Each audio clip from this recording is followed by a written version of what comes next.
Check, check. Hey, now we got audio on the YouTube stream. Okay. Heyo. Hi, folks. No one's viewing, but it'll be archived for people who haven't watched it before. So Right, are we on? we are on. All right, give us the countdown. Let's see here. So now that we've got the Dildo McButt plug out of the way, we are ready in 5, 4, 3. All right, everybody, welcome to Inside the Locker. My name is Ramon Ramirez. Before we move forward, we just very briefly wanted to just offer our prayers and condolences to Lamar Odom and his family, longtime NBA player. A lot of us remember him from the late 90s when he was at, I think it was at Rhode Island, and just dropping a series of really impressive buzzer beaters. So hoping that he recovers, and it's just shows how liked that he is, that everyone in the league is basically tweeting out condolences. So hopefully this time next week it's not a story, and I guess we'll just jump right into it. All right, folks, Inside the Locker, Thursday night edition. It's a Thursday in October. There's so much going on that we're all a little bit overwhelmed. With me, as always, Adam Charles, the Beef Nuggets. As always, minus the flu. Minus the flu. Flu is not here. Yeah. JC De Leon. What's up? The big ticket in the house. And Logan Urey, producer. What's going on, man? I'll bring the food poisoning next week. With me, as always, Penny the dog, hanging out here in the background. She's passed out right now. Oh, she's sleeping. Okay, she's cool. sleeping. So, which means that about halfway through the podcast, she'll wake up and start barking.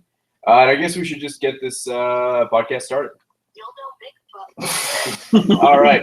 So, You played that 3 times. You played that 3 times, and I've not failed to laugh. It's so funny. It's so funny. For those wondering what that was, my friend Shane. Shout out to my friend Shane. For no reason, on his Facebook profile, you can specify how your name is pronounced, which is a really cool, forward-thinking thing that Facebook does for people with names that are unrecognizable to Western English. And his, of course, is the following, which would be Dildo McButt Plug. Anyway, it's weird that she says dildo so clearly. I know. Dildo McButt Plug. Anyway, all right. So we should probably lead off with Chicago Cubs. I don't know if JC, have you been following this thing? I have. Oh yeah, and hopefully I've taken over the Twitter account. Hopefully everybody isn't sick of it. I'll have you know that I've had "Go Cubs, go Cubs, go" stuck in my head for the past 3 days. Yeah, it's a good year. It's we're at that dangerous point now where it's like I don't think we can. I mean, if it doesn't happen, I guess at this point you could say, well, it was still a good year, and they're really young. This is probably a little bit earlier than people expected. No, that's complete bullshit. Yeah. If they will not be back next year, I guarantee you. And the year after that, that is such a this team is built for this year thing. That doesn't ever happen. Every time there's a preseason, this is the team, this is the year, this is the moment. Yeah. They always crumble. And so this is the moment. This is the one moment that you guys are going to have, and it's time to seize it. The good news is, as of Thursday afternoon, Chicago Cubs are now your odds-on favorite. They knocked out the Pirates, who were the Cubs basically were the third best win-loss team in all of Major League, and then to get into the playoffs, they knocked out the second best team, the Pirates, and then at 98 wins, and then they just knocked out the Cardinals, who had 100 wins. So that leaves the team left with the most wins in Major League Baseball was the Chicago Cubs, and so but right now you have to look at the Cubs as the favorite. Yeah, they are the odds-on favorite in Vegas, and it scares the shit out of me. But it shouldn't, because they have the best team. Jake Arrieta is a win every time you trot him out, so he's going to win 2 games in every series no matter what. So you just got to enjoy the ride. I was comforted by the fact that Arrieta's last outing, you figured he was going to get pelted at some point, and he got pelted the last game, and the Cubs overcame it with 6 home runs. Yeah. So, I think that was going to be his one game where he probably wasn't pitching the way he had been the last second half of the season. So, I'm definitely optimistic. I'm going to be ecstatic if they win. I want to talk about this a little bit, because this is something that I actually haven't really paid attention to, but I know it's on the mind of Cubs fans a lot, and that's the Back to the Future connection. So Back to the Future 2, and again, I haven't seen this movie in maybe 15 years, but basically, Back to the Future 2, he goes to the year 2015, picks up a newspaper, right? It's like a USA Today. And it says, Cubs win the World Series. And now we're in that window, right? Yeah, it's We're exactly in that window. Yeah, it's going to be one of those things where the Cubs can pull it off. Like, you can't convince me that there aren't baseball gods and that they don't have a sense of humor. Because, yeah, it's going to be hilarious if they win. And yeah, I think a lot of movie fans, like, the whole genesis of this podcast was to bring movie fans and sports fans together. And those are I have a lot of both in my Twitter feed, and so. Yeah, I'm seeing a lot of movie fans who aren't sports fans, like, rooting for the Back to the Future ending, and that's really cool. And honestly, the geek in me is just rooting for the Cubs to win exclusively for that. Yeah, I'm more of a Rookie of the Year guy, but still, like, I'm rooting for the Cubs. And, I was lucky enough to see the Cubs this summer. Also, you're a little bit younger than I am, so maybe by a pinch. All right, so. I don't know what else there's really left to discuss about the Chicago Cubs. I mean, and that's kind of the scary thing, right? It's like they are the best team standing, knocked out the Pittsburgh Pirates, knocked out the St. Louis Cardinals. They're going to be favored in every series going forward. You think of what maybe the Toronto Blue Jays can kind of swing them out of the building, but I mean I like everything I'm seeing from Chicago. Yeah, give me your 3 things that have to happen if you're the Cubs to win the World Series. Well, so Arrieta's got to keep pitching the way he has been. The bats have to be a little consistent. Like, so this first series, 85% of the runs they scored came from home run. That's probably not going to happen again. Yeah. So they've got to come up with more hits that aren't home runs. They've got to be better at situational batting. They've got an injury. Addison Russell, who's one of their promising young guys, is going to be out for at least the NLCS with a hamstring. But I tend to look for all different things for comfort. The first couple games the Cubs won, they did it without Chris Bryant and Anthony Rizzo hitting very well, and then all of a sudden Rizzo and Bryant came alive. So yeah, so Arrieta's got to pitch the way he has been. Lester's got to pitch better, as much money as the Cubs spent on him. And, they've got to get better situational hitting. And let me ask you this. So right now as we're recording this, the Mets and the Dodgers are in a dogfight. Who would you rather play if you're the Chicago Cubs? So the Cubs went 7-0 against the Mets this season. They went 3-4 against the Dodgers. That's the number, so you'd rather play the Mets. Yeah, I'd rather play the Mets, but also because I think Matt Harvey's shoulder is either almost done or just mentally I think he's about to quit. Like, he had a bad second half of the season. A lot of Mets fans are turning on him because he came out and said that he was about to reach his inning limit for the year, meaning he might not pitch in the playoffs. And people were like, "Well, what the hell is that?" Yeah. Meanwhile, Arrieta's been killing himself the second half of the year, going way over his pitch limit. Like, yeah, and so I think Matt Harvey is he's about to deteriorate. And I'd rather see him play the Mets. That's interesting. And I think that's it. I think the Cubs are going to win the World Series. I hope so. I really hope so. Yeah. I think Texas most teams are out. Yeah. What else am I going to vote for? I think most of us at this table are definitely. Everyone's rooting for the Cubs, absolutely. Yeah. And then you want to see the moment happen, and especially, I can't see it not happening at this point. They're there. It's going to happen. Like, I get that there's history, and I get that people are nervous, but you have the best team. They're certainly way better than the last year that came this close was the year of the Bartman catch, and nobody really expected them to get that far that year. And even when they were in it, people were like, "Well, they're not. This is as far as they'll go." Obviously, yeah. 03 was tough because 03 was the Bartman catch, but before that, it was you have Mark Pryor and Kerry Wood. They're going to win one of these games, and you had a Mariners team that.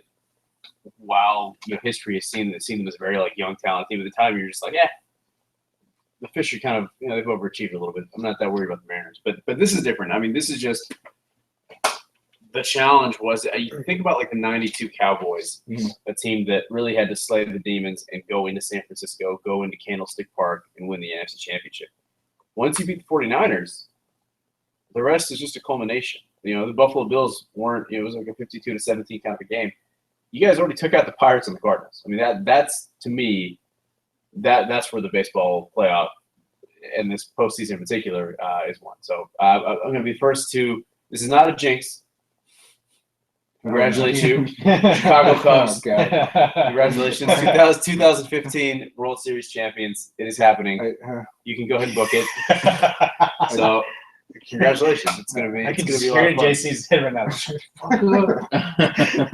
All right, moving on a little bit. Last Yes, week we totally maybe overdid it a little bit with bagging on the University of Texas Longhorns football program. We spent a solid maybe 10 to 15 minutes complaining about Texas football, being down about Texas football.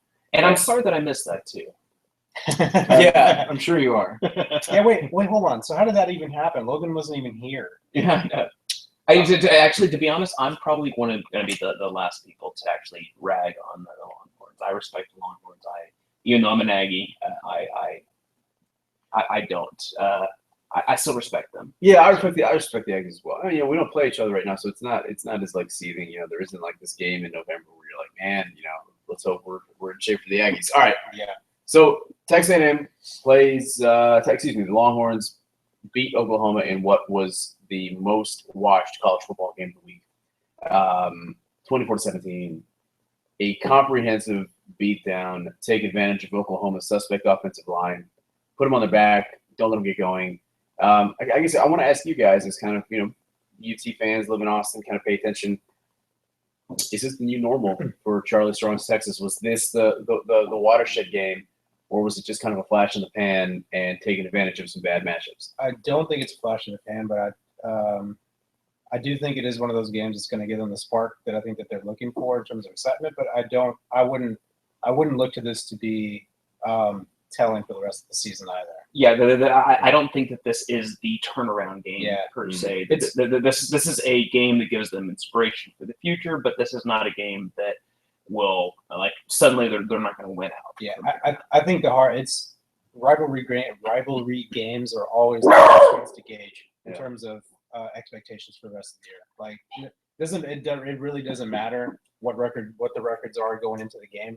You always just want to show up your opponent. Yeah, absolutely. Yeah, because I think it's easy to say playing the result, but kind of going into it, I had a weird feeling, sort of like Mac Brown's last year when he beat Oklahoma. I had a weird feeling that Charlie Strong was going to get it done, and it's good that they have a bye week after that because they can build on it and they can build on it with a solid week of practice, and take that momentum into whoever they play next. So, I think it's a good place to start.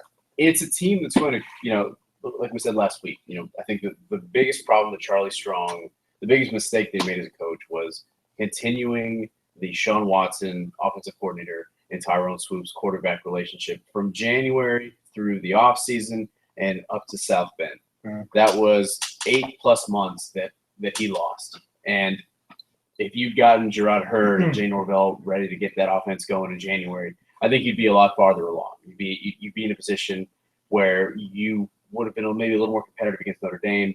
You probably could have beaten Oklahoma State. But that doesn't matter. I think at this point, look at these next couple of games. They're off this particular weekend. Starting October 24th, Kansas State, Iowa State, Kansas State, Iowa State, Kansas at West Virginia. Those are 4 completely winnable games before another bye. You're looking at a 2-4 team that could very well be 6-4 going into those final 2 showdowns, one on Thanksgiving, one on that first weekend in December at Baylor. So all of a sudden, what is Texas playing for? What's on the line? Well, a bowl. And if you get the 6 wins, you're Texas, you're obviously going to a bowl. Yep. To think that this team could be bowl eligible after the way that they started and the losses they took, especially after they bottomed out against TCU, losing 50-7, with all of these freshmen starting, is pretty unbelievable. And I think if they get that, if they're able to win down the stretch, if they have 4 more wins in these next 6 games, I'll be thoroughly impressed. And I think Charlie Strong at this point is no longer coaching for his job, but I think he has a lot that he can show and prove. And that's kind of where that's kind of where I'm at. Oh, I think I think he's definitely kind of silenced all criticism about coaching for his job. That was the one definitive thing that happened this past week.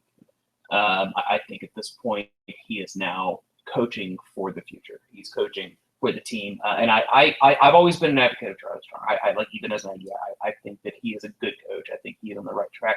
My concern was always more about does he have the support? Does he have the timeline to be able to do what he needs to do to right the ship. Yeah, I think the one thing that he does have going for him is the fact that he has chosen to start as many freshmen as he has. So I think not only is that smart for getting the players in there that you brought in early game time, like way earlier than you probably would have ever expected or would have preferred. But the fact that you do have such a young team, I think it does kind of, I think, buy you a little bit of, not excuse, but reason for maybe having the kind of record that maybe you do have. Like if you come out with a losing record, you can at least rely on the fact of like, look, guys, they were young, they're going to be better next year. Like these are guys coming directly out of high school. Yeah. Like what do you expect? So give me one more year. They have a year of experience under their belt. They've gone to the Cotton Bowl and they took out Oklahoma. It's a team that they have something that they can build on now. But I really don't think I wouldn't expect that for the rest of the year. Like I don't expect them to go in against Baylor and make much of a game of it. And he's even still like that Oklahoma game has positive ramifications in that they've gotten some verbal commitments from 4-star recruits and things like that. And so yeah, I think people can see that there's definitely a bright future on the horizon. If anything, I think this is like this was Crash beating Brokeback Mountain. And I only say that because I really wanted to call Oklahoma Brokeback Mountain. I love it. That's fantastic. Yeah, I mean, look, there are very tangible wins at play. This is a Twitter from our friend a tweet from our friend Will Wilkerson, who works at Horns Digest. After that win, Texas now has the number 70, 98, 237 overall players ranked in the country. As well as a 6'6" pass catching tight end. So 4 huge verbals that they picked up after that Oklahoma game. And we're talking about building talent, building the spine. All right, obviously we're in Austin, but there's more to college football than the Austin city limits. So what we're going to do now is we're going to talk sort of like the 5 big trends. We're kind of approaching the midway point of the season. We're going to talk 5 big storylines, trends, things that are happening. I want to start though with Texas A&M and Alabama, because we have an expert in our ranks here. Logan Urie. All of a sudden, the Aggies are 5-0. Playing in the biggest home crowd in the SEC. And when you know it, Nick Saban's boys coming into town. Logan, again, I asked for 3 keys to victory for the Cubs. I'm going to ask you the same thing. 3 key things that need to happen for Texas A&M to beat Alabama. What are we watching for when we tune into this game Saturday at like 2:30? I think off of my time spent watching ESPN and sites. Hi, Penny. I think the number 1 key is going to be the A&M defensive line versus the Alabama O-line and Nick Coker, the Alabama quarterback. A&M has 2 of the best defensive ends, pass rushers in the country right now in Myles Garrett and Deshaun Hall. And if they can get some pressure on Coker and get him to make some mistakes, throw maybe a couple of picks or a fumble or something like that, that is going to make all the difference in the world in this game. If the Alabama line can shut them down, if Alabama can get the run game going and just kind of eliminate those guys from doing what they do best, and really beat up on the A&M linebackers who are young and depleted and are nursing a bunch of injuries, then it's going to be a long day for A&M fans. I think that's number 1. Number 2, it's going to be speed of the game. A&M, while it's slowed down this year, is typically a pretty fast offense, which tends to be Nick Saban's weakness in games. So hopefully that could be in the benefit of A&M. And number 2 is Alabama just has an amazing defense. Their defensive line is incredible. They're going to most likely stop the run if they can make A&M one-dimensional. And if they can stop the run, then they're going to give the A&M offense fits, which is definitely our strong point. So, all right, at this point, how are you feeling? Who you got? At the risk of jinxing myself, I feel like I feel pretty confident. Yeah, I think you should.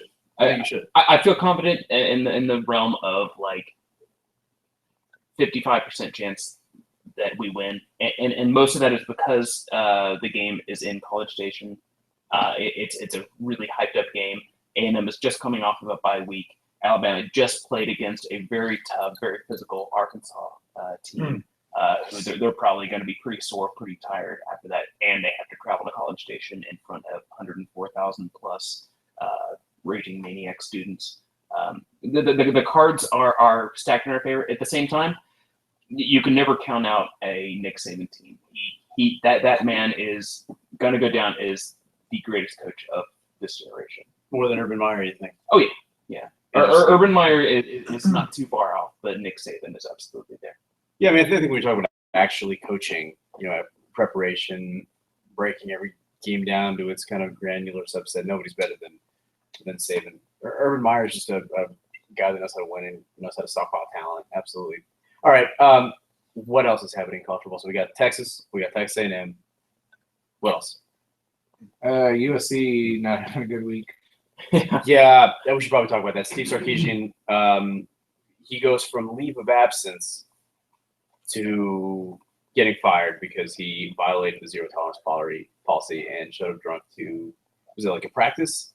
Well, yeah, I think like a Sunday practice. Yeah, it was supposedly that or like a team meeting or something along those lines. The reports are still rumors to this at this moment, but yeah, he like there were players like tweeting that or like texting other people that Sark is lit again, and and not lit as in the lit poke kind of way. Yeah. I mean, it's one of those unfortunate things. Like, anytime anybody clearly has a problem like that, like you want them to get help. Yeah, I think it's unfortunate that he had to be fired. I don't know. It's hard to look at it as. I mean, it's easy to look at it from both sides, and that you shouldn't show up to work drunk. Yeah, that's kind of a given. Yeah, there were people questioning whether or not he should have even been hired to begin with. Like, I actually liked the story of Ed Orgeron, and he was somebody from Louisiana, grew up watching USC, and he really loved USC. And when he was given a chance to be the interim coach, like, he absolutely loved it. Yeah. And the team responded. Team rallied around. Yeah, I feel like they should have kept him around. And yeah. It's sometimes you try to keep the good times rolling a little bit too long. And in this case, it was the Pete Carroll tree. We got to get another one of those guys. We got to keep it rolling. And they poached him from University of Washington. Yeah, and he hadn't really done anything in the University of Washington. So yeah, I mean, I think, was he fit for the USC job?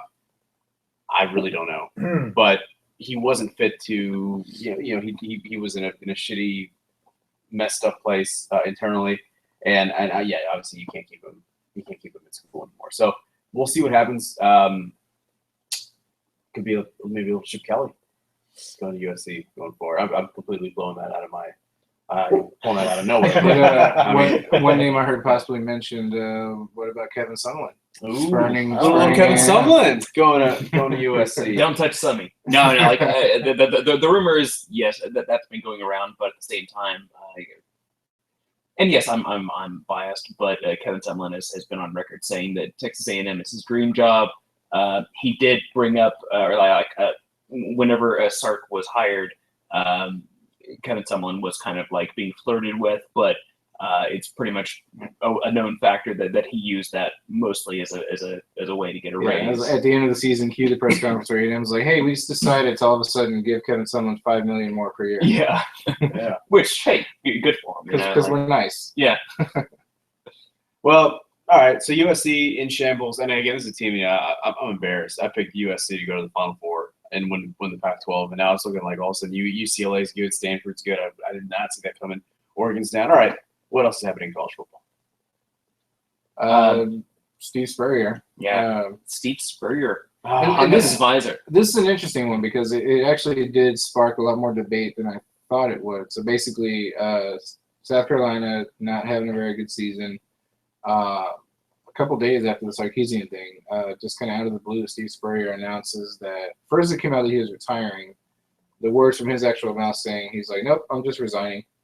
And yeah, it sparked a debate of people like, well, you're a great coach and you're an all-time legend, but you're quitting. Like you're quitting on your team in the middle of the season just when things are getting tough. And it's like, I don't know, players can't do that. But at the same time, I do have a tremendous amount of respect for him because I think that I don't think he quit as much as he realized that he was kind of the weak link in that. Like the game has kind of moved beyond him. Like Steve Spurrier is going to go down in history as one of the all-time greats. Mm-hmm. How many people can you say have won a Heisman Trophy, coached a Heisman Trophy, and won a national championship? Yeah. And then failed as the Washington Redskins coach. Yeah, and that's a. But you did come back and you revived yourself. Like you revived yourself. You came into an SEC program that was in shambles and made it a thing. Yeah, like they had back-to-back 11-win seasons. Like when would you ever have expected to hear that from South Carolina? Yeah. I think it's been I love Steve Spurrier and his Florida Gators in the '90s were by far the most fun team. You know, it's controversial because some people like those Nebraska teams, some people like the Florida State teams. Yeah. I think everyone had their team, and then it had like the team that was a national power that you kind of like. You know, some people like Miami, some people like who's good in the '90s? Miami, Notre Dame, Florida State, Florida. I remember the first time realizing how much of a difference between NFL football and college football there was when Danny Werfel failed in the NFL. Like, how could this guy fail in the NFL? This guy's going to be the greatest. Danny Werfel, those '96 Gators when they lost to Florida State and they destroyed Florida State, the Sugar Bowl. Lot of fun. It's hard. It's a bummer. No more Steve Spurrier. But that's the thing is like apparently like he's not. He didn't say he retired. He said he resigned. So yeah, he did bring up in his press conference. He said, who knows? Maybe I'll coach like a high school team, or maybe I'll like consult some other team or something like that. Like a lot of people have been throwing around the idea of like him replacing Lee Corso on College Game Day.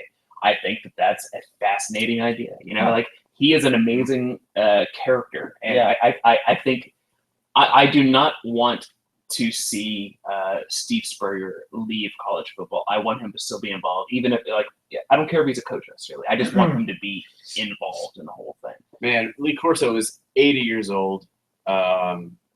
He's had like at least one stroke. He's been there so long. Yeah, we can't. Yeah, Lee Corso has to be there until he dies, because it's one of those situations where if those old coaches, if he steps down, he's going to die like 2 months later. Unfortunately, but like the bad part is like, I guess you want him to be there until he dies. You just don't want to see him die though, like right there on the air. Yeah, probably not. But he is the. Oh. He's going to put on the elephant helmet from Alabama, and they just never be able to take it off again. The king of all kings, seriously, the great Lee Corso. Oh my God, what a national treasure! My goodness, I love Lee Corso so much. Yeah, and a lot of people don't know, but like one of my favorite pieces of trivia about him was that he was Burt Reynolds' college roommate. They shared a dorm room together. Wow, at Florida State. That's the funniest thing I've ever heard. Yeah. I love Lee Corso so much. I don't know why we can't replace Lee Corso. I need 5 more years of Lee Corso before I can let him go. 5 years is stretching. He'll be 85. Yeah, because you don't want him to be I can't think of his name, the old Lou Holtz. Yeah, but that's Lou Holtz is delightful as well. But the thing about Lee Corso, when you got a Corso, he gets more unintentionally hilarious every year that he's there, and it's great. And he says, he'll put on like the racist Florida State gear. He'll joke around. He'll put on the duck. He'll get on a motorcycle. He'll like cuss on the air. He got body slammed one year by a wrestler. Who was it? I forget. Basically, like I would like in the last 5 years, if for no other reason than because I'd like to have a kid within like the next 2 or so, maybe. Yeah. And I'd like my child to experience Lee Corso. Yeah, that'd be awesome. That's what YouTube is for. All right, what else is happening in college football, guys? All right. Michigan on the rise. Michigan on the rise, 4-1. Your Michigan Wolverines have not lost since opening night at Utah. #K. And the big khaki Jim Harbaugh's got those boys playing some elite football. Playing Michigan State this weekend at home. Having just demolished Northwestern. Speaking of Corso, College Game Day's going to be there. College Game Day will absolutely be there. Yeah, Michigan State. It's going to be I can't remember the last time. Yeah, it's going to be an interesting game. So Michigan is ranked 12th. Michigan State ranked 8th. Michigan is actually favored by a touchdown. Michigan State hasn't covered a spread all season. Michigan State 6-0, and they have they have a quarterback that's going to be a first round draft pick. I think you have to. I mean, you're right. Michigan is playing big money ball, but with that Michigan State defense, Michigan State is still undefeated. They housed Oregon. You have to. I think that's a hype train. Did you really say Michigan is favored by a touchdown? Yeah. That's unbelievable. That's ridiculous. I mean, it could be one of those things like Vegas is trying to swing the line purposely one way or the other. I mean, that's irresponsible. You have an undefeated top 7 team heading into the big house, a team that is sort of rebuilding and regenerating and overachieving, and with all this NFL talent, having gone through a series of big games, beating teams like Baylor, beating teams like Oregon.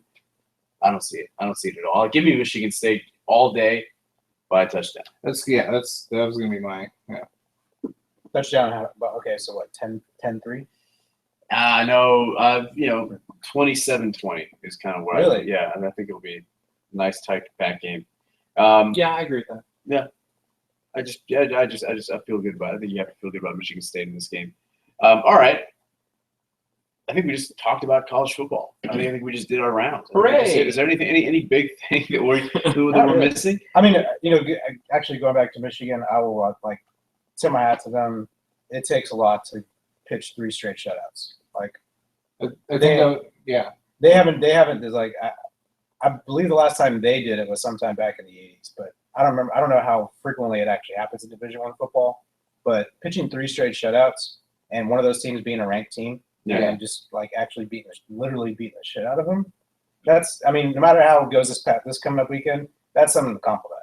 It's damn impressive. Absolutely. I think that might have only been 4 things. So if we want to do a 5th, we could just say so long and happy recovery to Nick Chubb. Yeah.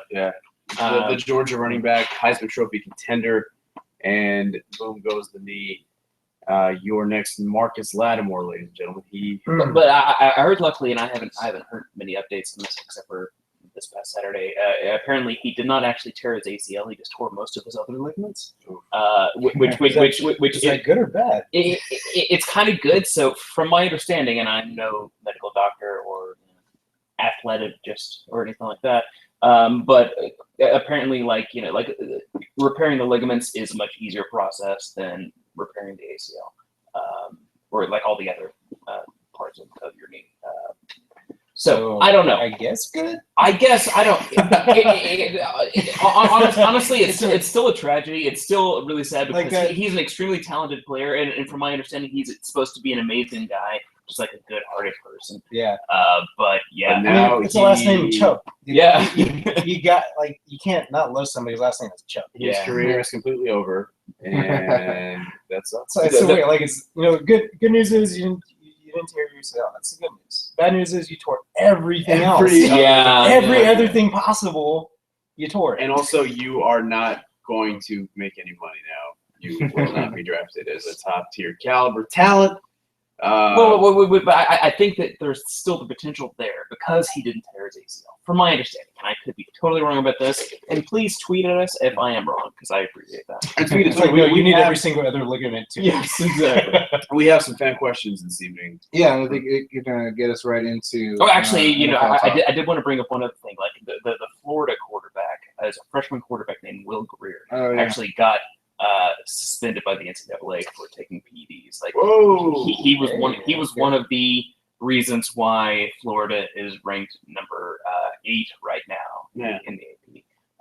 And he was apparently so there was something where last week the entire Florida team had the flu, and Will Greer took a couple of over-the-counter medications, which apparently counted as PEDs by the NCAA, and now is suspended for a full calendar year. So he won't be able to play out until October of next year.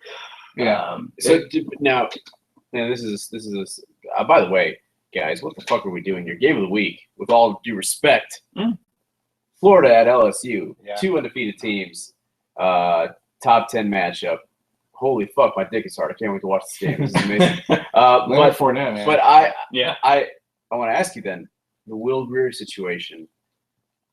Is Is this a honest mistake, or is this come on, he was juicing? No, I get the impression from looking at the reports and looking. He gave a press conference. It seems like he was just a dumb 18-year-old kid who didn't realize that this was a banned substance in this medication that he took. And like he gave a press conference and he was like tearing up and like almost crying like on the podium, and saying like I'm really sorry. And So it sounds like a bullshit technicality.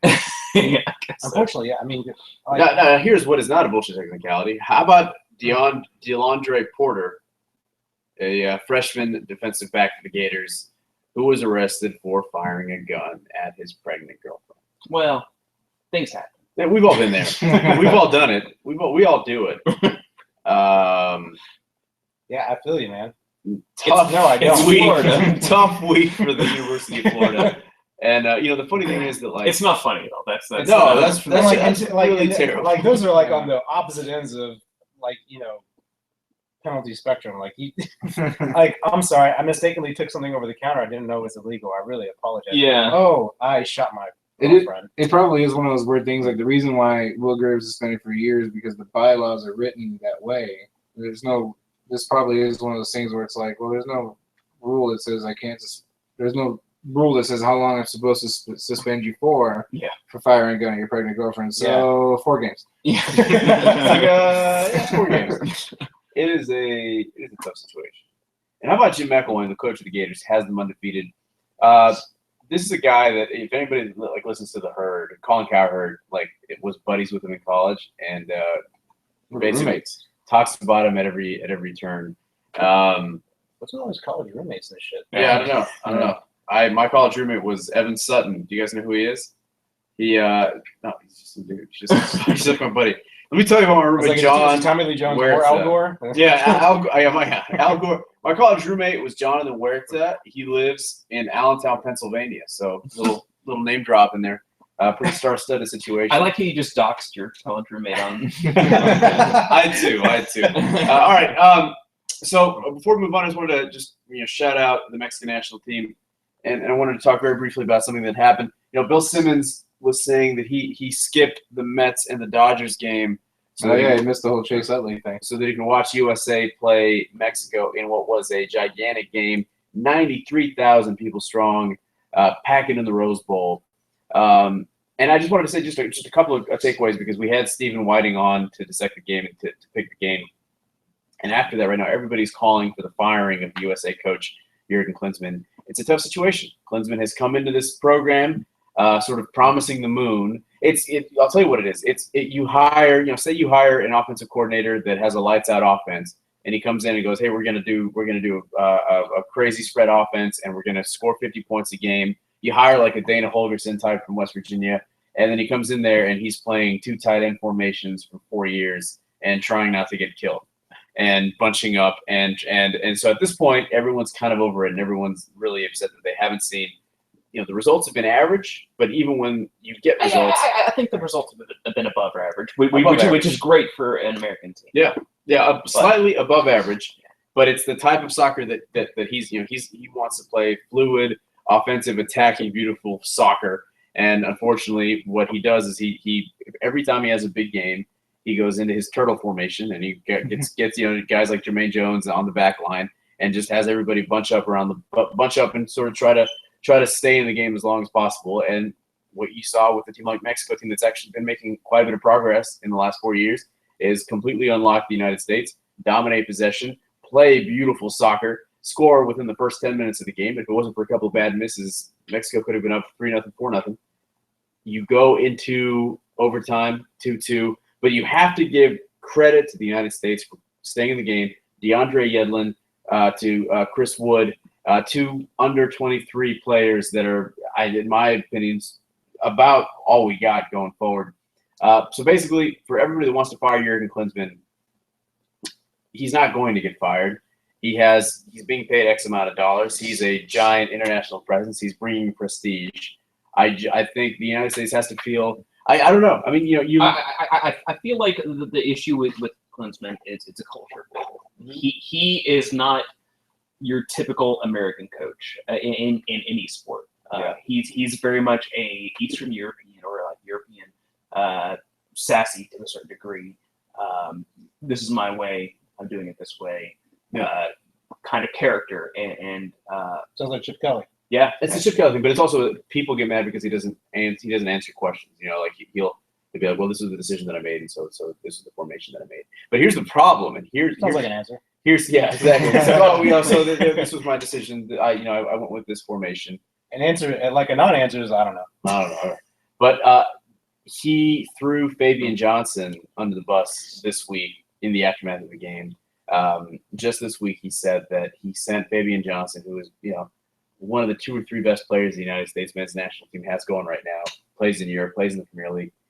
He said, Fabian Johnson asked to come out of the game.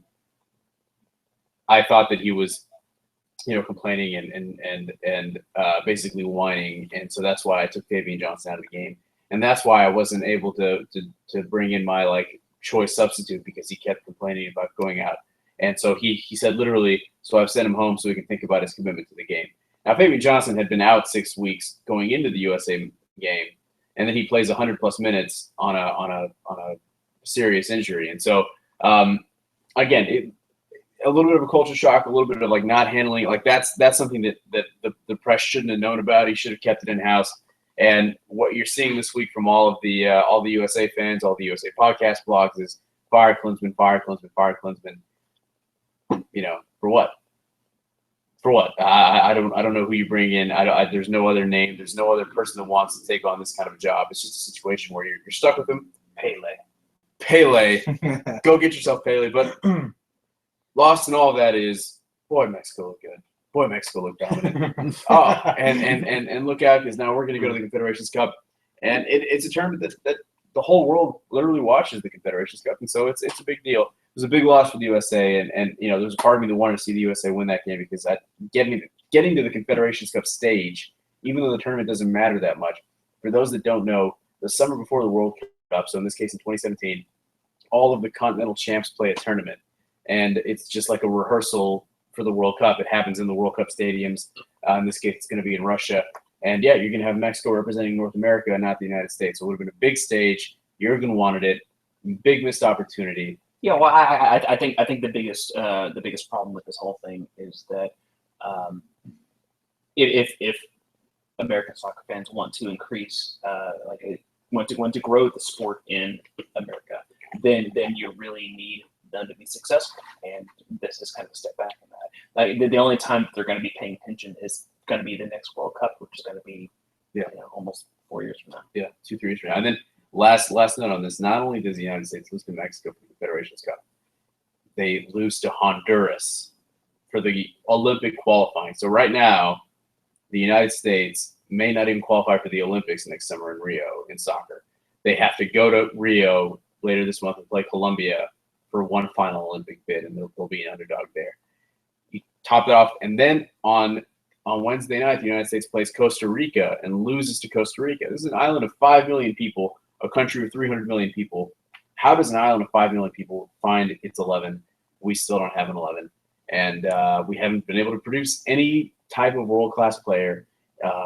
We've been getting it done, and we've been overachieving this century with B and B+ players that are very much invested. And when you have a coach that doesn't necessarily connect with players and that has all this European prestige, his ragtag scrap of players are not as invested as they need to be, and you're just seeing the results on the field. So there you go. Well, it's kind of like trying to field a hockey team in a country full of football players. They're different focuses, they're different sports. It's different focuses, absolutely. If you grew up your whole life focused on this, one being passionate about this one sport, then I'm sure that the United States could field an amazing team. But the problem is we have so many other sports that really kind of spread our attention. Well, I'm wondering whether or not, truthfully, I don't see this happening in the foreseeable future, but with with football being the most popular sport here in the United States, I think without question, football, far and away. I mean, I think the number one sport in the United States is football. The number 2 is college football. I'm with you there. But with the continuing exposure of CTE and concussions and things like that happening. And that's an unfortunate inherent part of the game as it is now. Like I can't see that actually going away in unless there's some kind of medical strides to actually counteract brain damage. But if that doesn't, the thing that I think soccer may have going forward is a potential that there's going to be a lot of scared parents eventually that are going to not want to have their child play football. Yeah. And then one of the least contact sports, I guess, that you for some reason think of, I don't know, for me anyway, is soccer. Like it's something you started as a kid, soccer moms, something you play in the neighborhood and all that stuff. I could see that potentially maybe happening.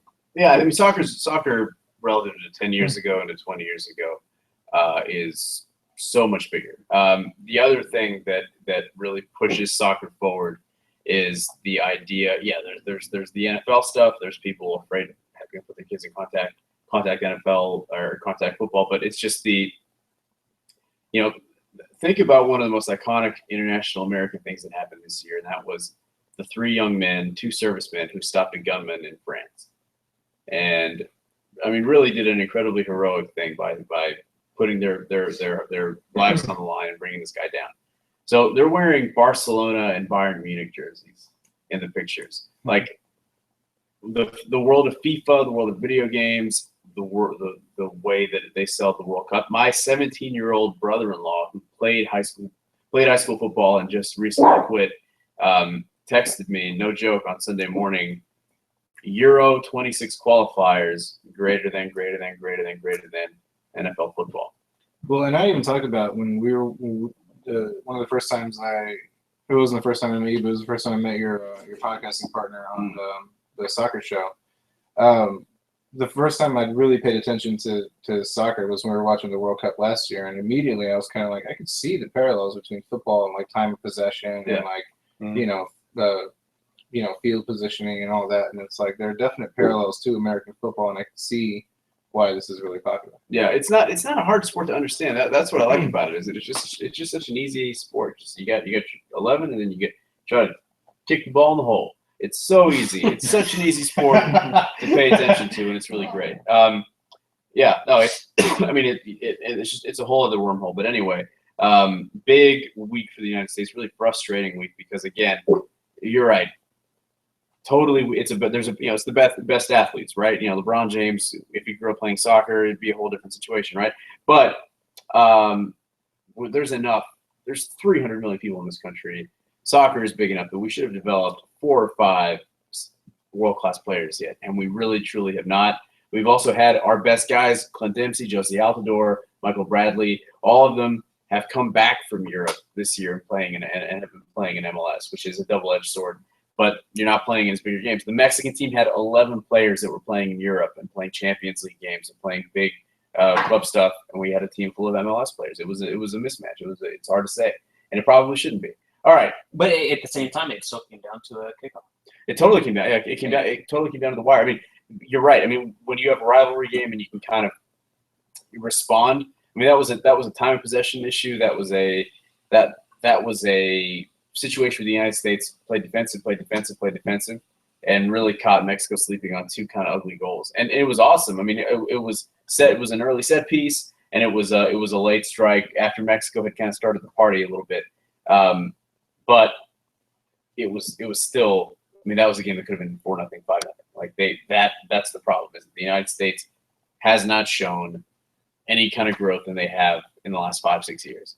And I hate to be a parrot, but I think when you talk to Grant Waller, you talk to the guy that does the Soccer Morning podcast, like all of the soccer writers that are American, that cover the American sport. You talk to Kevin Morris here at the Dot, Connor, my friend who's a soccer coach. Everybody says Klinsmann's got to go because the results are perpetually subpar. And I say maybe, but there's no one lining up to come in and be the next great U.S. soccer coach. Yeah, so I don't know. Yeah, who's next? Who do you bring in? Exactly. You might as well stick with a guy that the whole world recognizes as this World Cup winning, champion coach. All right, on to the football that we all prefer. and I mean myself included, because as much as I love soccer, I grew up in Texas, so I'm obsessed with this game.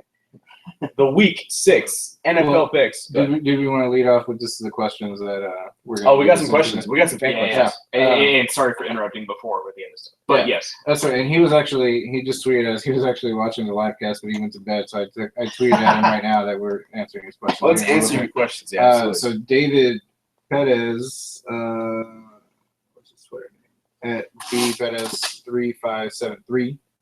Shout out. And also, you can tweet at us at ITLcast. Yeah. For any of your other questions from week to week. We record every night at Thursday night. Yeah. So he basically has 3 undefeated questions for us. Who is the most surprising undefeated team in the NFL today? Mm-hmm. Who will be the next team to fall? And is it possible? Well, we know it's possible. Is it likely, I guess is what he means, for the Packers and Patriots to meet in the Super Bowl as 2 undefeated teams? Right. So you have to look at the Packers as the overwhelming NFC favorite based on the record, based on their home field advantage, based on the fact that teams like the 49ers are no longer all that good. Yeah, the Packers kind of before the season, I was like, I think the Packers will be in the Super Bowl, and I liked Indianapolis because I'm stupid.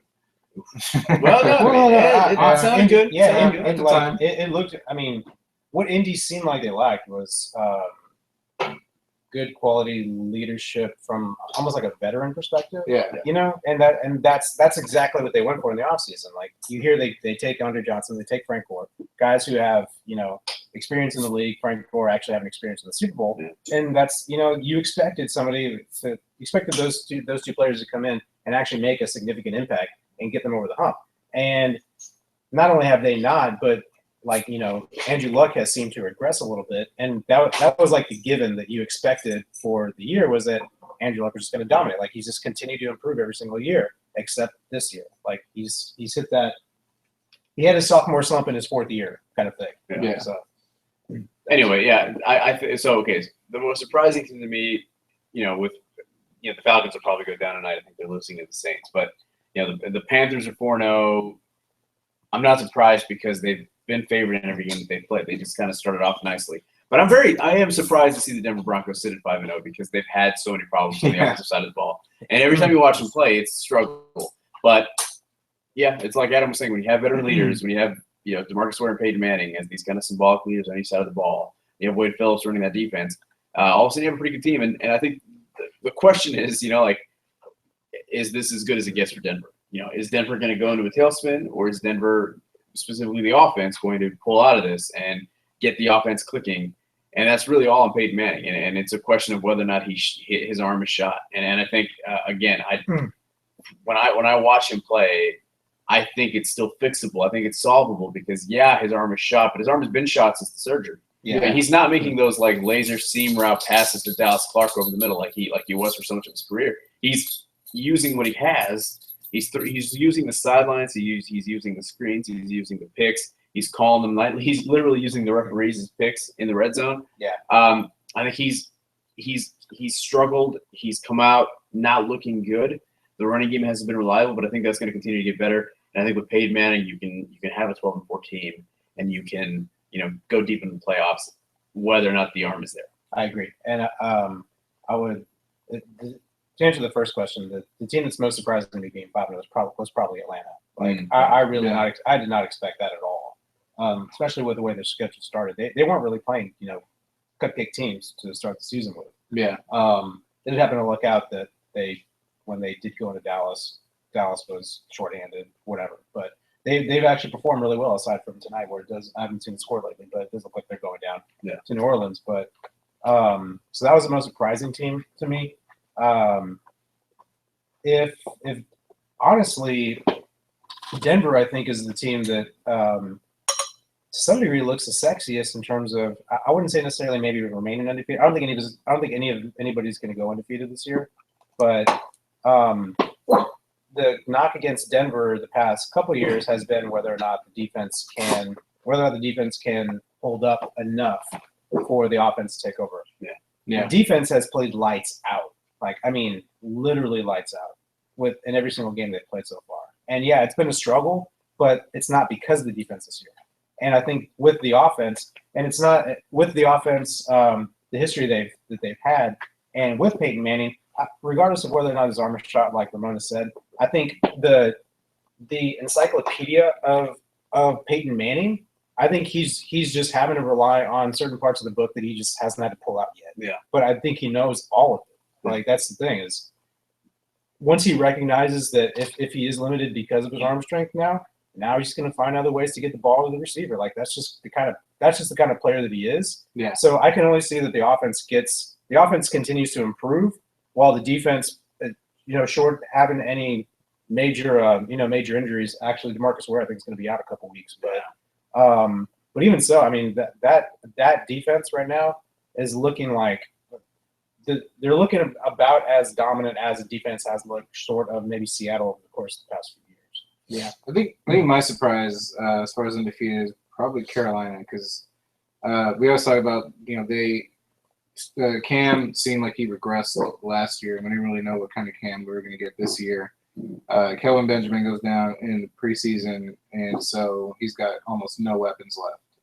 But yeah, they're still managing to get it done. Luke Kuechly with a concussion out for the first few games too. So I'm surprised that they're, especially Atlanta's out of that division, and Carolina. I'm sure nobody thought the Saints were going to be as bad as they are, and so that's a tough division. It's actually strange that division is.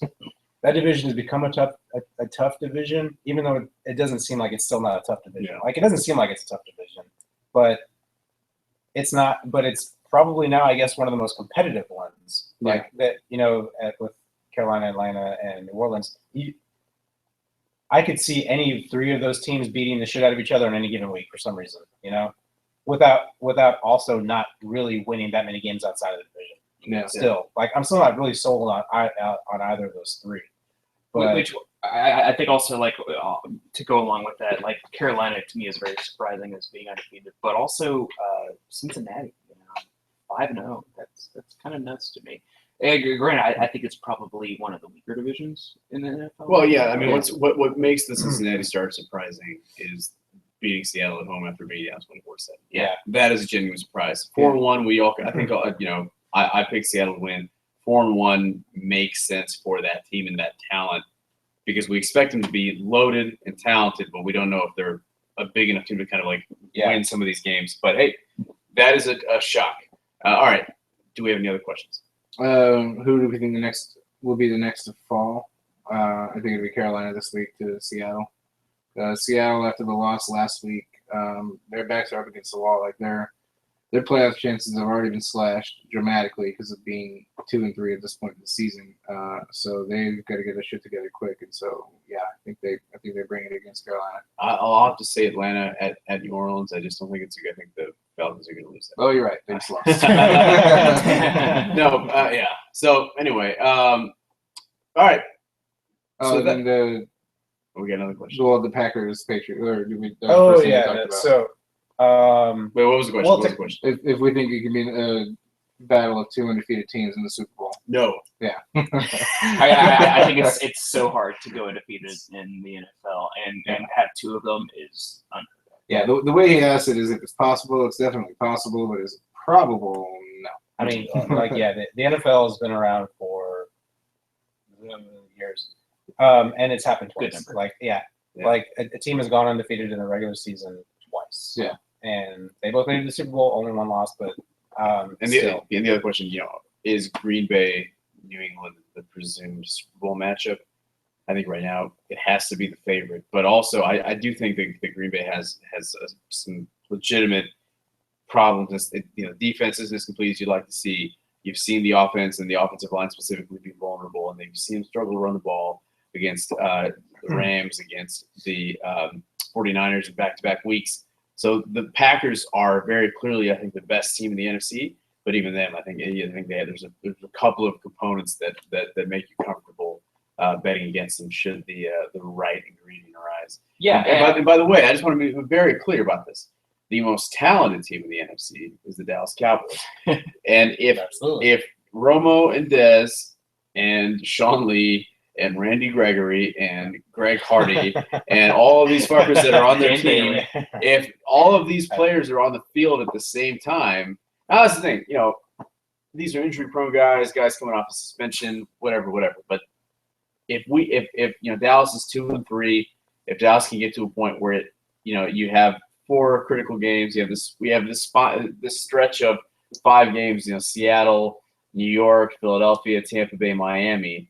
If you can win, I think Green Bay's in there somewhere. you can win those next 5 games. You can really kind of eat into that. If Matt Castle can play better, give you a little bit more dynamic presence, a little bit more of a stretching the field situation because Brandon Whedon just was not working out.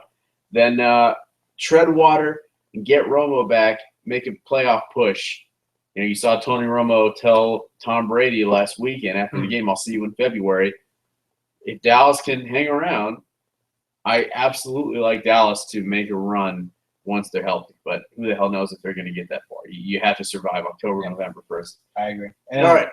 Yeah. No, I was going to say, I mean, they defensively, they looked really good against New England this past week. They just could. I mean, you can't have 6 straight 3-and-outs against New England and expect to win the game. No, you absolutely can. And you know what?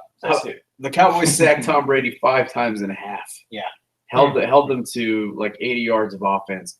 I mean, it was there on a silver platter. The offense just couldn't do a damn thing, and you can't keep Brady down like that for very long. And when Randy Gregory comes back, boy howdy! I tell you what, with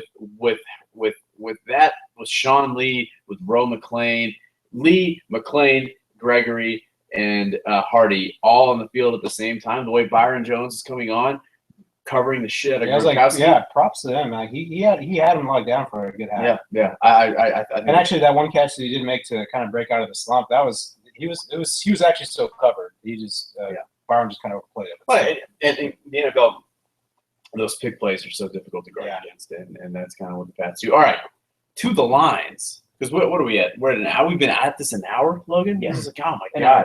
Hour and 3 minutes. My God. Well, thank you for still riding with us. Let's do these picks. All right, Denver at Cleveland.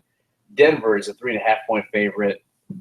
Do we all like the Broncos? 3.5 points, that's it? Yeah. I definitely like Denver for that. Yeah, I don't see how you can reasonably pick Cleveland in those circumstances. Yeah, I mean, you give me the Broncos, 21-13. Yeah, I'm also a Cleveland fan, but I would not pick that. I think this is the week, people that want to get cute and start people like Gary Barnidge, Duke Johnson, Josh McCown, and deep leagues. I started Gary Barnidge last week. Yeah, and it was a great call. Yeah. This week against the Denver Broncos and that defense. Yeah, I would not start any Cleveland player whatsoever. No Cleveland players against the Broncos if you can avoid it. Miami at Tennessee. Tennessee, 2.5-point favorite at home. Tennessee should probably be a little bit better than the record shows, but they have a legitimate franchise quarterback. They have a few weapons that are kind of emerging in security blankets. Dorial Green-Beckham, Delaney Walker. Still no real semblance of a running game. The Miami Dolphins, as I've been saying since July, actually are terrible. Yeah. They're going into this game with Dan Campbell, former Dallas Cowboys tight end, as your interim head coach. And Ryan Tannehill is probably the worst quarterback in the league. And as I've been perpetually telling people, a converted wide receiver who has no pocket presence, who can't throw a deep ball, who is not NFL accurate. What has he got? Well, he's got a hot wife and he's got some good measurables, right? High arm strength. All I'm saying is that your ignorance is showing. Number one, because he is not a converted wide receiver. He was a quarterback that was converted to wide receiver because he was too good of a player to not be on the field. So he's a converted wide receiver. Wouldn't that mean he was a bad enough quarterback to be converted to wide receiver, and then? No, he was just a young quarterback. He's a converted wide receiver. And then he wasn't a good enough receiver, so they gotta go back to quarterback. He's like that Matt Jones dude from Arkansas. He's just like 6'3" and is a good frame, but at the end of the day, you're like, oh, this dude. Anyways, fuck all y'all. I want to be very clear. I'm picking Miami if it's not clear. I would take Dolphins are not good. I would take Tannehill over Brandon Whedon any fucking day. So are we all Titans in? I'm Miami. He's Miami. Yeah, I like the Titans win that game. Are you kidding me? Come on. Washington at the Jets. Are we still doing? Are we doing spreads or still? We're doing spreads. I would take Tennessee. But yeah, it's 2.5. Yeah, Tennessee 2.5. And Tennessee. I mean, you can. Yeah, maybe Miami can get it together and organize and assemble and rally around. They're going to give it to Lamar Miller more. Well, they damn well should. Anyone that owns Lamar Miller in fantasy and you see those 9 carries for 54 yards, you're like, fuck. Just double that. Just double that. Just give him 18 carries. You'll have 100 yards. What's the problem? I tried to trade trade him away from Brian Salisbury, and he won't give it to me. Brian Salisbury, if you're listening, I love you, man. I like seeing your team overachieve in fantasy. Washington at the Jets. Can you guess the line here, JC? The number I have from CBS Sports is crazy. It's 6 for the Jets. I have 5.5, but yeah. Okay. That's way too many points for the Jets. Big home favorite for a team that is not very good. But it's also against Washington. So Washington has won games. Yeah, Washington is a very sturdy 2-3. The Jets have won games. Jets have one of the best defenses in the league right now. Yeah, but The they're not Jets 6 are point not favorites. 6 points. You know, Against I'll take the Okay. Jets at home, but man, I'll take them 21-17. I'm not giving them that cushion. Give me Washington to eat into that spread and make it hurt. Yeah, I'll take the Redskins in that spread. Anyone else? I'll take the Jets. I'm gonna go Jets too. We're gonna be split. Yeah. Ellie did give me his pick, so they're already locked in. All right. Oh, fantastic. Elliot's He's the tiebreaker. Elliot's crap-tacular shit picks of the week by Elliot Fontanet. Oh, by the way, sorry, we didn't mention this. Elliot is now with us tonight. He is on loan at Everton. Lubbock was one letter short, apparently, so he's in Lubbock. Lubbock, Texas. He just had to make it out to the Texas Tech game. Your Kansas City Chiefs going to the Metrodome, or whatever it's called these days. It's a new stadium that is not even a dome anymore, which is idiotic. Kansas City at Minnesota.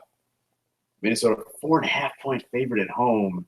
That's Boy. crazy to me. That's another odd one. Boy, howdy. I know that Jamal Charles is gone, but are you kidding me that Jerkandrick, what's the kid's name? West? Kendrick West. Jerkandrick West? Dude, everybody, like all the fantasy experts, love that kid.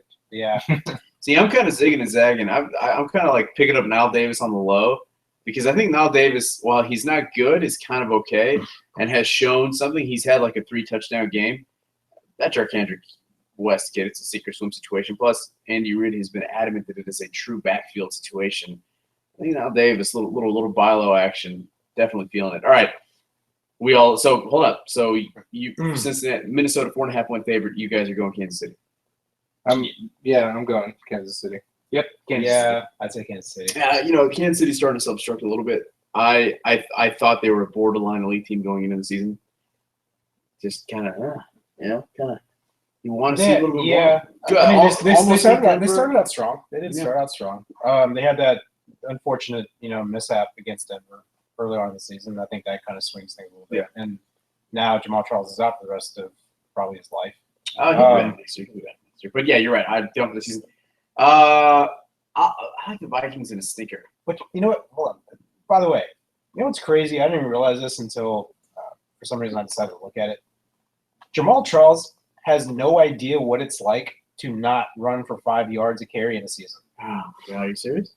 He has no idea what that's like. I know that he has like a really. Well, he has the highest per carry average in NFL history right now. Yeah. Like he's carrying that right now, but he also doesn't carry the ball a lot either. Mhm. But like there's a difference between like guys like Jim Brown, he has a 5 yards per carry average for his career, but there's been seasons where he's not averaged 5 yards a carry. Yeah. They just kind of average out. Jamal Charles has never not averaged 5 yards a carry in his life. That's unbelievable. That I feel less like a man. Jamal Charles is a legitimately great player. He's fantastic. Yeah. All right, Cincinnati at Buffalo. I had an acting class with Jamal Charles when I was in Texas. He was a freshman. I was a senior. Very, very sweet kid. It's a terrible act. Here's my Jamal Charles story. He is not a homophobic person, but like a lot of people that say That's gay. that come up with slang would say like that's gay or he's a faggot or something like that. And our theater teacher, who was brilliant, beautiful, progressive, awesome, was constantly being like, Jamal, you cannot say please stop saying these gay slurs in my class. and Jamal Charles wasn't a hateful person, but he kept doing it. And I remember we had this drill. This is like there was like a little stage, and we had to act out something with our hands, right? So like you would go up there, you'd pantomime the scene with your hands, and you'd have to guess it. So one frat dude thought it would be funny to go up there and do this, like fold your hand over like a gross stereotype of a gay man The limp wrist. the limp wrist thing. Yeah. He thought it would be funny to do that, and he did it. The class was, smart enough to just be like, "God, what the hell is this?" Like, not really react to it. And then Jamal goes, "Oh, he's a faggot." Right? I'm not kidding. I swear to God. It's the most awkward moment. And our teacher perpetually being just, "Jamal Charles, please stop saying." Case closed. Holy shit! What you're saying is this podcast is going to show up on ESPN Sports Centers. Oh, this story is 100% true, my man. And also, I'm not saying that Jamal Charles is homophobic. Far from it. He was a freshman, and like many people, myself included, when I was 17, 18, I had this bad habit of saying that's gay, and luckily we had this great teacher that was really trying to drill it out of us, but it made for a couple of awkward situations. All right. I had class with Dat Wynn when I was in the A&M, and he did not give racial slur or homophobic slurs. So. Cincinnati at Buffalo. This one's basically a pick-up. Cincinnati's a 1-point favorite on the road. Who you guys like in this game? No Tyrod Taylor. Well, yeah, Bengals. Air Dalton, baby. I'm riding that thing into the sunset. I gotta say, actually, Is AJ Manuel playing? It's then absolutely Cincinnati. Yeah, I have to go Cincinnati. If you got the Cincy defense, Actually, is LaShawn McCoy or Sammy Watkins playing this game? it almost doesn't matter because they can't get him the ball, and Shady can't get through the line. That's true. Okay. Good point. Yeah, I like Cincy big. Actually, I did see that. I don't know if you saw this video or not. Did you see that? Have you seen that video of Sammy Watkins trying the the over the it's basically it's an over the shoulder catching drill where you sit down on your ass and you're looking straight ahead and the ball's coming from behind you, and the point is for you to try to guess when the ball gets there. I feel like at this point, receivers are trying different things to do in the preseason to try to show up Odell Beckham. Yeah, apparently, Odell's going to win every time. Yeah. But this was especially hilarious because he's very bad at it. Yeah. They're just he's trying to guess when the ball's going to land, and it's not even close. Yeah. I feel like it's kind of like that game in Ghostbusters where it's like guess the pattern on the card. And it's like a couple of ways. Yeah, so close. It is a star. Yeah. Now, Odell Beckham is becoming one of those must-see things in the NFL. It's go watch him warm up before games. There's a vine of him jumping in slow motion, just snatching a ball one hand out of midair. How did he do that? It's so crazy. He's 5'11". That shouldn't be possible. Did you guys see this? This is my favorite video of the week. Look at this. It's the mayor of London playing rugby in the streets. What's his name? It's Boris Johnson. Yeah, Boris Johnson. That dude is badass. Boris Johnson, the mayor of London, and right now just playing with the kiddos, getting really excited. Oh, he gets the ball going down the flank. Oh, and he knocked over a kid. It's like that funny Peyton Manning SNL sketch where he's throwing the ball at kids. That's fantastic. All right, so and the kid got him though.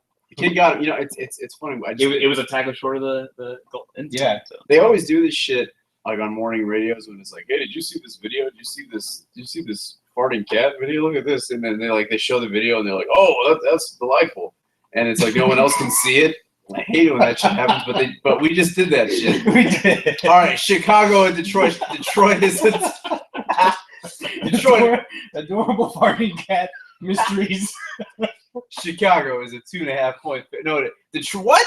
Detroit is 0-5, and Detroit's favorite against who? Against Chicago. Bears. I'll tell you what. This is the Ramon Bears lock of the week. No, I don't think that. Give me the Bears 27.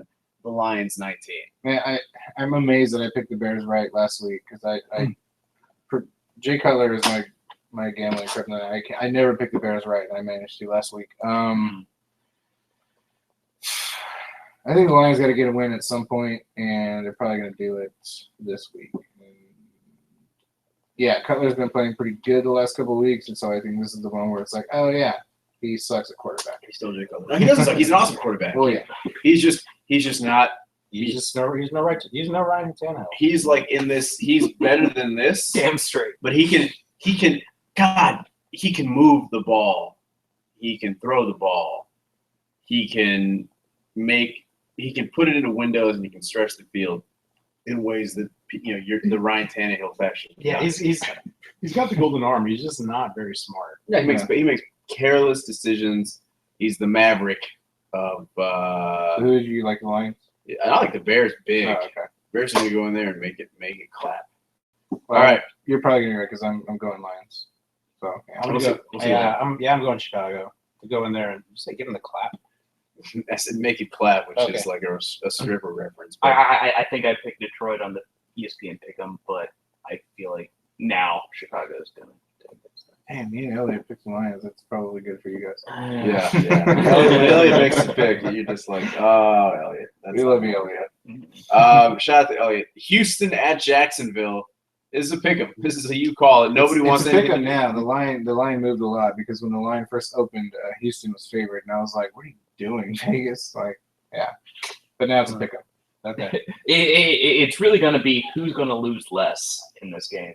I like the Texans because I think Brian Hoyer is not terrible, and I think the problem with Brian Hoyer is, again, he's a backup quarterback. Brandon Whedon is a backup quarterback. You have Brian Hoyer is good when he has to start one or two games. The league doesn't figure him out. He comes in fresh off the bench. He's a change of pace guy. But he has such a defined ceiling. Doesn't have a big arm. Can't make all the throws. The defense kind of knows what tendencies he likes. DeAndre Hopkins. But when you got D Hopkins, when you have when you're not terrible, you can beat the Jaguars. Give me the Texans 17-13. This game's going to be about special teams. And you know what? Houston has the advantage in the punter. Shane Leckler. When you got Shane Shane Leckler. The difference in the entire game, it's going to win it. Shane Leckler, fantasy MVP. I'm gonna say 39 years old from East Bernard, Texas. I didn't realize he's already 39. Wow. I'm gonna look at. I feel like he's been 39 for like the least. He's been there for a while. I only own one NFL jersey, and it's a Houston Texans Shane Leckler jersey. So Okay. he's going to be the difference maker there. You know what? I own 3 jerseys, and one of them is that win. Oh man. I own like several. I have like a Jerome Bettis Rams jersey.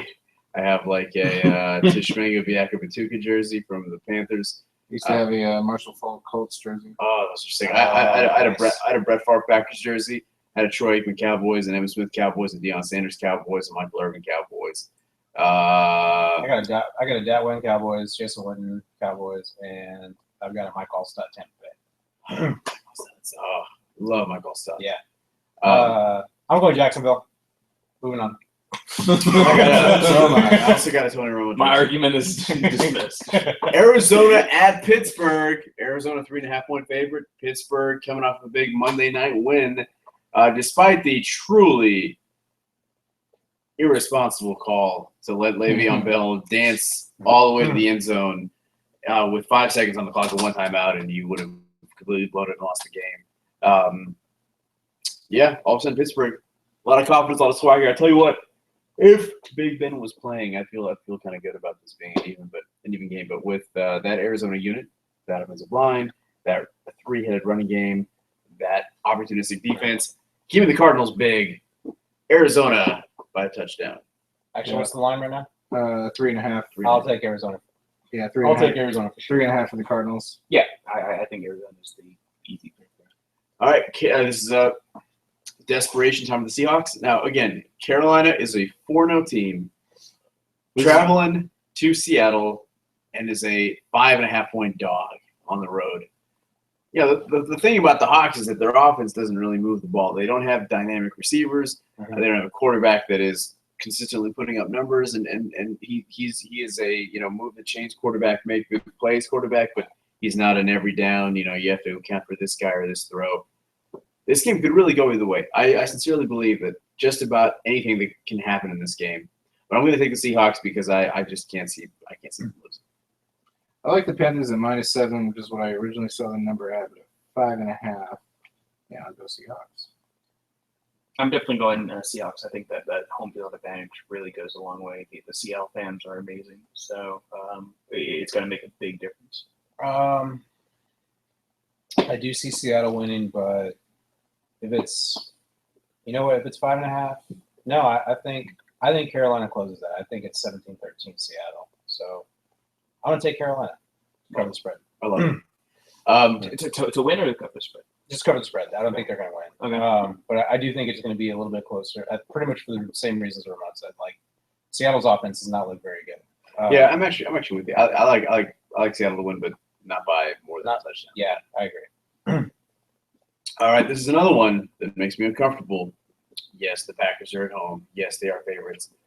Phillip Rivers, San Diego Chargers coming into town. That line, I would feel antsy at 5.5. That is a 9.5 point home favorite for the Packers. That's way too many points. I say give Chargers. I'm not even thinking twice about that. That makes me uncomfortable. Yeah, I agree. I'd say 27-21. Green Bay wins for sure, but I don't think it's 10 points. I completely agree. All right, here's another one. No, yeah, I agree. I mean, I think Green Bay's going to win, but not cover. So. All right, so this was the Super Bowl a couple years ago. The 2012-2013 season culminated with a Baltimore over San Francisco Super Bowl. I was actually in Baltimore for that one, believe it or not. I drove from DC to Baltimore. It was about a 50-minute drive. I just wanted to see it. Showed up, spent like an hour and a half hanging out at my cousin's house who lived in downtown Baltimore. But then when it was game time, every single bar downtown was one in, one out. And it was almost like South by. Like you just couldn't go in any bar. Every single bar downtown had a line. So we went into a place called, I believe it was called Hogan's Alley. So by this old ass dude. And it was like me and my friends and this like 50-year-old guy and this like totally rundown bar. And it was like a potluck. So everybody brought like, you know, fucking shit in a fucking, the fucking shit that you heat up, the fucking, you know what I'm talking about? Crock-pot. You know what I mean? Everybody bought, yeah. It was like crock-pots and like salad. Hogan's Alley in Baltimore. And it was the best Super Bowl I've ever watched. It was a potluck. Next time I go to HEB and I go down the Hogan's Alley section, that's totally what I'm looking for. The fucking shit with the shit that heats the fucking, you know, right? What? Hogan's Alley in Baltimore. It is. Actually, it looks kind of nice here. This isn't it. It doesn't matter. The point is, it looks much nicer in the place. photos than it does from your memory. Down in Federal Hill. Yeah, this was it. This is where I went. Holy shit! I just got this rush of nostalgia. Hogan's Alley. Shout out to Hogan's Alley in Baltimore. You got to go if you guys are ever in Baltimore. This place is just legitimately like legit as fuck place in the fucking place. This place is the best fucking place I've ever been to. If you're there, tweet us at ITLcast photos of you at Hogan's Alley. Please, check out this review. Avoid this place. It's dark and ugly. The people there are not friendly. There's so much cursing and offensive language. This place rules. You guys got to go to It sounds like my kind of place. Yeah. If you're ever in Baltimore, go to Hogan's Alley. That's all I can tell you. He made the guy that ran the bar back. He like had like his dirty ass bar, and he's also like, "Hey, I got a soup going. You guys want some of the soup?" And we were like, "Yeah, fuck yeah." All right, so good times. So what's your pick? Baltimore. Baltimore's. I gotta go. You know, after I do have an affection for Ravens because of that. But cross country trip, San Francisco. Give me the 49ers. No, fuck the 49ers and fuck Santa Clara and fuck that whole like we're gonna take the 49ers and put them in the Techie Valley. Fuck that shit. Fuck those people. Baltimore. What's from Hogan's Alley? From Hogan's Alley with love. What's the line? It's at 1 point. Oh, it's a pick 'em. Okay. It's in Baltimore. Mm-hmm. It's in Santa Clara. Yeah, I was going to say it's not in San Francisco. Yeah, it's in Santa Clara, California. It's in the South Bay. You know what? I'll still take Baltimore. San Francisco does not look good at all. Yeah. The only thing that kind of worries me about Ravens pass rush isn't that good, and Cap actually had a decent game last week. But I think still Ravens. No, I'm totally with you. I mean, I think if I was picking this game without my stupid bias, it's a good week to talk yourself into the 49ers. But you know what? You know what? I'm going to pick, because of my stupid bias, I used to live in the Bay Area, I'm going to pick the 49ers. Love the Bay Area, by the way, but I don't like the Niners in Santa Clara, and I don't like that new stadium. Levi Stadium. Look at the Fader Fort. I hate that place. All right. New England at Indianapolis. The Patriots are a 7-point road favorite, playing against a depleted Colts team that is not impressed yet. And by the way, the Patriots say everybody they're going to try and score every time they touch the ball. You know they're going to try and make it 55-0. I'm going to ride that train. I like the Patriots in this one. Does anybody like the Colts? If you pick the Colts in this game, you're an idiot. Yeah, I totally agree. And then Elliot's like, I like the Colts. I like the Colts, guys. He likes the Patriots. Okay. But yeah, Patriots are out for blood this week, specifically against the Colts. And since Elliot's not here, this is the part where I'm going to play Elliot, and Elliot, we'll go ahead and this is the part where Elliot complains about the Patriots being cheaters. And you know Tom Brady, and he's a cheater. And I like Bill Belichick, he's a cheater. I don't have my Elliot on right now. I like your Elliot impression. That's good. Yeah. He's a fucking There's a lot cheater. of luck. And he's a fucking cheater. You know, actually, here's a better game. And Tom Brady deflated. What's gonna go? Yeah, what exactly is there going to get accused of this week? But can I say something? I'm a lawyer who works in a nonprofit. All right. So we like the Pats in that one. All right. Monday Night Football. New York Giants at the Philadelphia Eagles. This is a hot one. Loser drops to 2-4. The winner goes to 3-3. Has Philly turned it around? Are the Giants turning the corner as the best team in the NFC East? Only one of these teams has a franchise quarterback, and that's why I'm picking the Giants. What number do you have for that? I have Philly by 3.5. Okay. Yeah. I'm really by 3.5. Yeah. I'm taking New York. I think New York wins the game. So Yeah, I like the Giants. Give me the Giants. Yeah. I think the Giants are rolling right now. They're doing pretty well. I'm not a fan of the Giants, but I think that they have their shit together, for lack of better terms. Yeah. No, I agree completely. All right, everybody. Well, that concludes. I don't know, man. It's been a really, really good episode, good week. Shout out to Elliot. Shout out to everybody that can be here. Shout out to our buddy. Shout out to him, and we will see you on the flip side. and the fucking shit of the fucking heating and the crock pots. I feel like we're suddenly in like a morning radio show. Yeah, I know where it's like, like we pull up sound effects. So, all right. So, I guess last. Hold on, I want my sound effects. Are you trying to? I was like, are you trying to YouTube Dildo McButton? There we go. Okay. All right. Fair enough. And you got your inside the locker. There you go. All right. Go Cubs. Cubbies go. All right, you got one, Adam. Who you got? Wait, what? All right, that was Like Dallas has a bye this week. I don't have anything to root for this week. And Giga Maggie's. Oh, I didn't go. Ah, son of a bitch. Giga Maggie's. There we go. All right. Thank you. All right. All right. Later, guys. Watch us next week live. Inside the adentro del locker.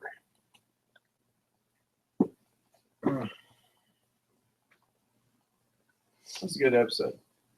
Yeah, it was fun.